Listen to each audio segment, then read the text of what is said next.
Every family has its own rights to culture and religion. Some countries accept everyone and value their spiritual beliefs and do not discriminate. Canada is one of them.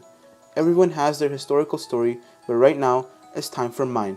Sit back, relax, and enjoy this video. My name is Shaihan Jawad, and this is my place in Canadian history. It all started 16 years ago on April 1st, 2001, when a handsome young man named Shaihan Jawad came into the world. Yeah, that's me. Actually, this story goes much further back into the past. Currently, Pakistan and India are two separate nations, but it wasn't always like that. At first, it was one country called Hindustan. The two nations split up because of their completely different beliefs. Before the split, both countries went at war. The war was initially fought by the Jammu and Kashmir state forces, but eventually Indian forces were brought into the war as well. At first, the Pakistani troops were ejected by the British commanding officers, but later on in 1948, they relented and the Pakistani armies entered the war after this. This was known as the First Kashmir War, and it was fought over the princely state of Kashmir and Jammu from 1947 to 1948. Most neutral assessments agree that India was the one to win the war because they were more successful when it came to defending about 2/3 of Kashmir, including Kashmir Valley, Jammu and Ladakh. In terms of land, India gained control of about 2/3 of the state, whereas Pakistan gained roughly 1/3 of Kashmir. This whole incident is much similar to the French and English Canadian problems. Quebec wanted to split from Canada in 1970. This act was called the Quebec Sovereignty Act.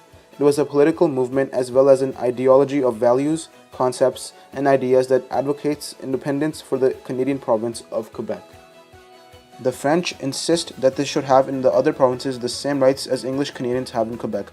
Now you're probably wondering how all of this relates to me. Well, my grandparents, both from my mom's side and dad's side, were involved in the Indo-Pak War. They did not fight at the fronts, but instead did jobs that helped the government fund the war. Eventually, when the war ended, Pakistan and India split, and since my grandparents were Muslims, they chose Pakistan.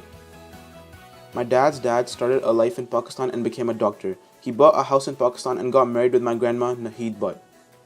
Soon after, in 1968, my dad was born. He had a 95 average in high school and was offered many scholarships, although at the end he decided to go to University of Engineering and Technology in Lahore, Pakistan. He got a well-paying job as an engineer after this and worked on many projects in Pakistan. In 1997, my dad had an arranged marriage with my mom. A year later, my older brother Shamail was born. Then in 2001, I was born, and in 2003, my sister came along. In 2004, we all went to Canada for vacation purposes for a month. My dad thought it was the perfect place for us to start our families there. About 2 years later, in 2006, we decided that it was time to immigrate there. Canada had an immigration program in Pakistan, and we knew it was the right choice. We also considered immigrating to America, but at the time in Pakistan, only Canada and Australia had an immigration program. It was easy to side with Canada over Australia because we had already been there before, and also my mom's best friend, who was already a citizen in Canada, told her it's a wonderful place and we should definitely consider coming here. Finally, when we applied to become Canadian citizens, my parents had to go through the point system test. My dad himself scored below 67 points, but with my mom's education, it took our number of points above of what was expected. My dad got most of his points from the education part of the point system because he went to one of the best universities in Pakistan for civil engineering, and it was well recognized in Canada. This relates to the Immigration Act in Canada. You are assessed on 6 basic things: English and French speaking skills, your level of education, job experience, age, if you have any arranged employments in Canada, and your adaptability. The main reason for this act was to make sure unskilled workers were not entering Canada so our economy would not be negatively affected. When my dad got here, the first priority was to get a decent, well-paying job. Canada does not accept any educational degrees you bring here from Pakistan. Once you come to Canada, you have to completely start over. This is why it is considered bad coming to Canada in a late age because you're not used to going to school. Though my dad fought this, he was 40 years old when he migrated to Canada, and yet he had outstanding results in University of Toronto. Due to his results, my dad's first job was working with a real estate company known as Colliers. After working there for 2 years, he gained enough experience to open up his own real estate company, which he did. He called it United Investment Realty. A big advantage of making deals through your own company is that you get 100% of the profit, whereas in Colliers, you only get to keep 50% and the other half goes to the company. Alongside my dad's real estate job, he also got a job working as a professor in George Brown College. He was a civil engineer teacher. A year into the job, he got a promotion. This is much similar to the Great Depression in Canada, beginning on Black Tuesday, October 29, 1929, when the value of the New York stock market fell dramatically. Ending in 1939, the Great Depression was a time when Canadians suffered unprecedented levels of poverty due to unemployment. This changed the country's government, economy, society, and many aspects of Canada in general. Economists still debate whether a particular occasion may have started the Great Depression. For example, the 1929 crash of the Wall Street Securities Exchange. When we first got to Canada, we had brought close to $50,000 from Pakistan. In Canada, we took another $50,000 loan in order to buy our first house. We did not have the money at first to afford a house for our family to live in. Taking a loan at the time was a priority. The only reason my dad was given the loan was because of the job he had. The bankers knew it was a well-paying job and eventually we would be able to pay back the loan with interest. Since then, we have successfully paid all of our loans and are no longer in debt. Now, we just pay the monthly mortgage of our house. Since the 1920s in Canada, it was a period of great economic boom. Not many people took the future into consideration. A new system was put into action where people would get credit to buy things that they couldn't afford. Many people bought refrigerators, cars, etc. with the money that they did not have. This system was called the installment buying.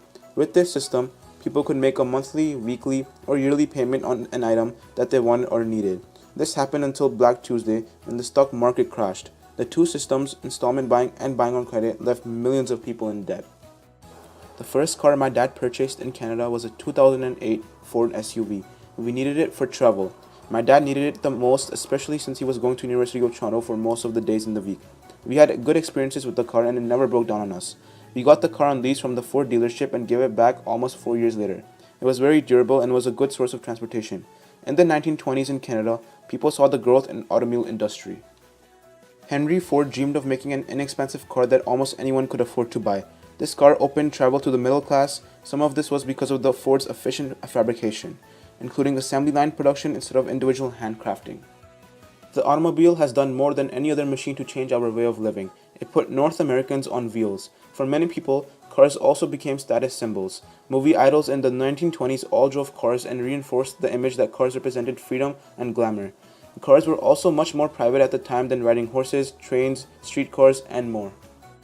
Later on, as school went by, I got into the 4th grade. I joined the cross-country team and I was a long-distance runner. I also participated in the same area in track and field, an event all classes participate in, and the activities include running, frisbee throwing, and much more. It was one of my favorite hobbies and I was really good at it. This relates to the famous Canadian Tom Longboat. Tom Longboat was the greatest long-distance runner of his day. He was born in Onondaga in 1877 on the Six Nations Reserve near Bradford, Ontario. As a young boy, he raced at local town fields days and by age 19, he could outrun all of his opponents. In 1906, Longboat burst onto the Canadian sporting scene by winning the Hamilton Around the Bay race. He won many more medals in the following years and had gathered a huge fan base. Tom later on enlisted in the Canadian Army and fought overseas in World War I. He served on the Western Front as the dispatch runner. As you can see, every Canadian has his or her own story to tell. It's the differences that make us stronger together. I hope you enjoyed my place in Canadian history and have a great day.